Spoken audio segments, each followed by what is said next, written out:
Something surprising is happening this year.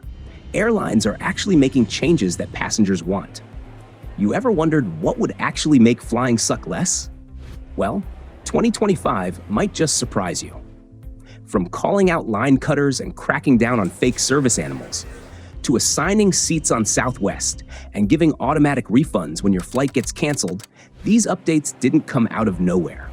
They came from years of passenger complaints finally being heard. We're breaking down what's actually changing in the skies, and why, for once, most people are saying, yeah, this is better. You might not think twice about slipping off your shoes during a flight. It feels harmless. But in 2025, that simple move could get you kicked off the plane. Airlines like American and United have started enforcing strict footwear rules. According to American's policy, passengers must be dressed appropriately, which clearly includes a ban on bare feet. United has a similar stance and gives staff the authority to remove anyone who doesn't follow it. At first glance, this might seem like a rule to keep things more comfortable for fellow passengers. And sure, that's part of it. But the bigger reason? Hygiene and safety.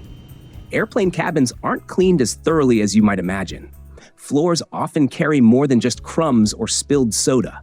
We're talking about fluids you really don't want to step in, like urine, especially around the lavatories. That carpet may look clean, but it's been through a lot. And if you're walking into the bathroom barefoot, that's an easy way to pick up a foot fungus or some kind of infection you really don't want to bring home from vacation. There's also the safety angle. In-flight turbulence, broken glass, spilled drinks. It doesn't take much for bare feet to get hurt. And in an emergency, moving quickly becomes harder when you're unprotected. Some passengers try to compromise by walking around in socks. Technically, that's allowed, but even the crew won't recommend it. Socks offer almost no protection, and no one wants to step in something wet, wondering what it might be. And this isn't just a technical rule buried in the fine print. People have gotten into serious trouble over it. In one case at Miami International Airport, a woman tried to board an American Airlines flight without shoes. When the gate agent stopped her, she completely lost control, screaming, jumping over the counter, and trying to attack an employee. Her partner tried to hold her back, but by then it was too late. Police got involved and both were arrested. The charges?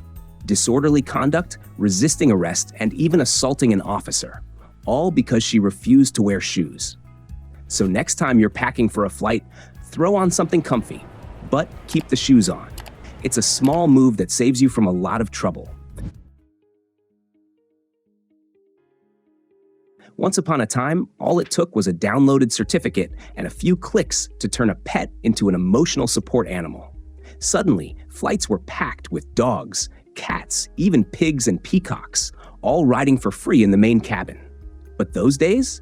They're officially over. New federal rules now separate trained service dogs from emotional support animals. Only dogs that are specifically trained to assist someone with a disability qualify as true service animals.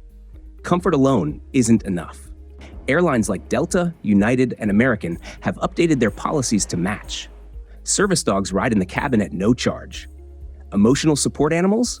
They're now treated like regular pets. That means they go in a carrier, they stay under the seat, and yes, you'll be paying a pet fee. The shift comes after years of system abuse. One man even brought a Great Dane onto a plane, claiming it was for emotional support. But the dog was so large, it stepped on a flight attendant's foot at the door and barely fit down the aisle. The video went viral, and the internet had a field day. One commenter said it best: emotional support for one person, emotional distress for everyone else. And it didn't stop at dogs. In Tampa, Florida, TSA agents once discovered a 4-foot boa constrictor. Yes, a live snake, coiled up inside a woman's carry-on bag. She said the snake, named Bartholomew, was her emotional support animal. The X-ray scan revealed the surprise, and let's just say no one at the checkpoint thought it was cute. TSA later posted the incident online with a warning: snakes are not allowed in carry-ons, emotional support status or not. These oversized or exotic pets weren't just awkward, they sparked real safety concerns. Some barked non-stop, some bit passengers, others caused full-blown meltdowns mid-flight. And let's face it, no one wants to be sitting next to a python in coach. What we're seeing now is a shift back to balance, support for those who truly need it, without sacrificing comfort and safety for everyone else on board. It's not about making things harder, it's about making flying smoother.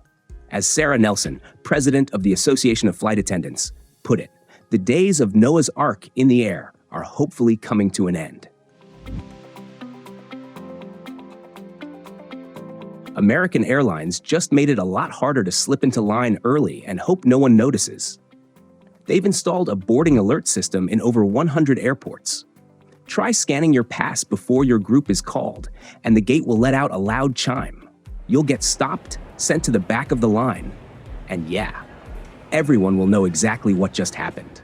It's not just about embarrassment. It's about bringing order back to a process that's usually one giant swirl of people pretending not to know how boarding works. With this system, American is making sure priority passengers actually get what they paid for. Other airlines are trying different solutions. United now boards passengers by seat location, windows first, then middles, then aisles, to reduce aisle traffic. Delta swapped group names for simple numbered zones. Both are smart upgrades, but only American's system actually calls you out in real time. And let's be honest, this whole gate rush situation, it exists for one reason. Everyone's afraid they won't get overhead bin space. That's the real source of the chaos. Until airlines assign specific bin spots for carry-ons, boarding early feels like a survival tactic.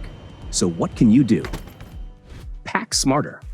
If you bring a compact carry-on that fits under the seat in front of you, you've got nothing to worry about. Check the rest.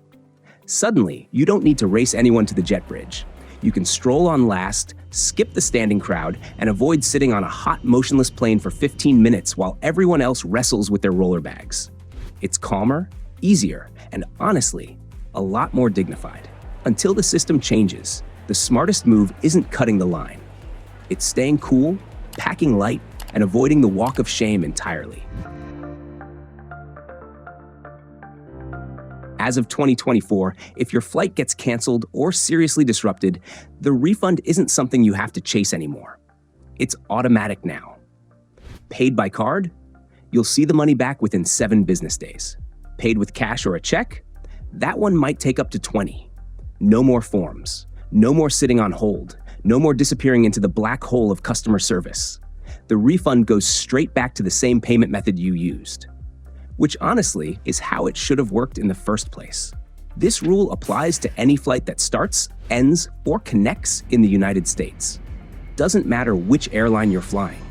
If your flight gets canceled and you don't take the rebooking, you're covered.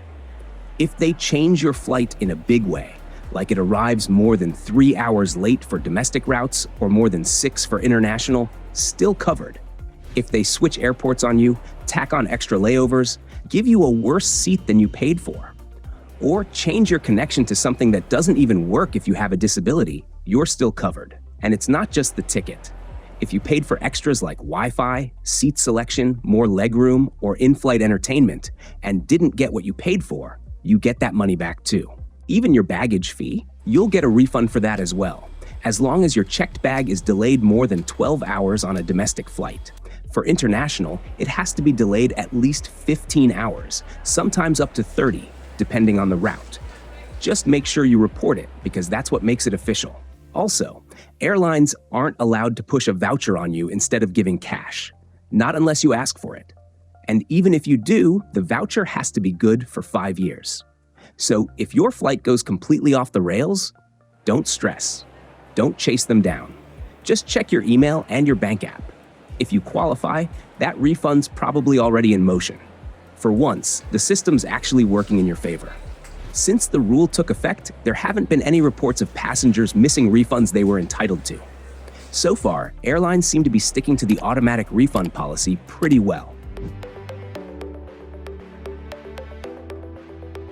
Not all airline changes are about security lines or boarding zones. Some of the biggest shifts are happening right on your tray table. Let's start small. Plastic.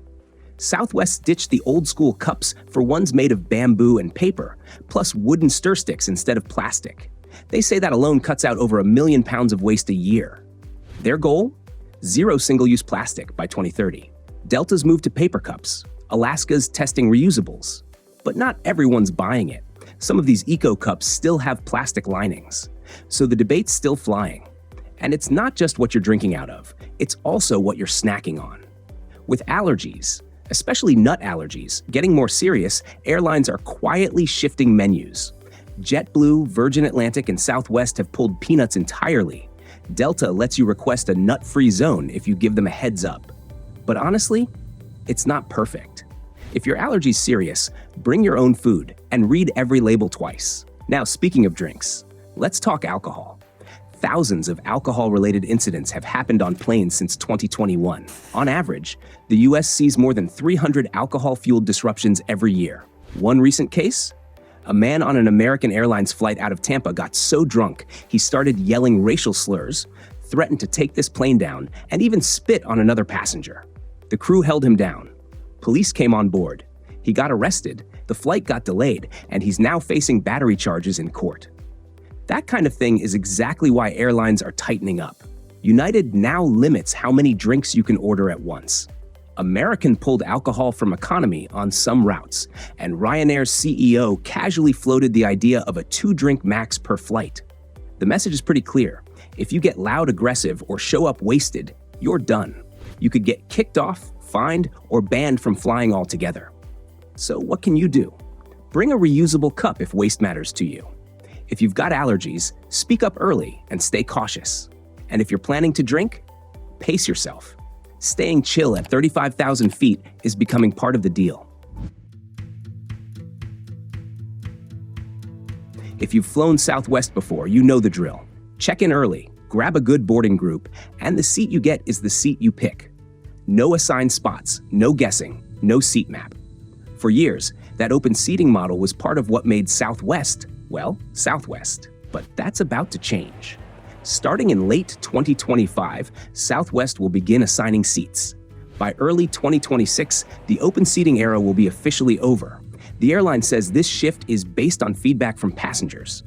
Turns out, 80% of their own flyers and even more from other airlines said they'd prefer knowing where they're sitting before they board. It's not just about comfort. Assigned seats mean fewer gate stampedes, less anxiety, and a smoother boarding experience overall. Southwest also plans to roll out a new premium seat option with more legroom, which could appeal to travelers who want a bit more space without paying first-class prices. Sure, some longtime loyalists might miss the thrill of snagging that perfect window seat near the front. But most passengers? They're welcoming the change. Industry experts say this move helps Southwest stay competitive. And frankly, it might just make the boarding process a whole lot less stressful. So if you're a Southwest regular, it's time to say goodbye to the seat scramble. And maybe say hello to boarding without checking in the second your clock hits T-minus 24 hours. Air travel's finally changing. And for once, it's changing in the right direction. Smarter rules, less stress, and a little more sanity at 35,000 feet. If this saved you from stepping in mystery carpet juice or sitting next to a 6-foot iguana, go ahead, like the video, drop a comment, or send it to that one friend who always cuts the boarding line. Safe travels. And yeah, keep your shoes on this time.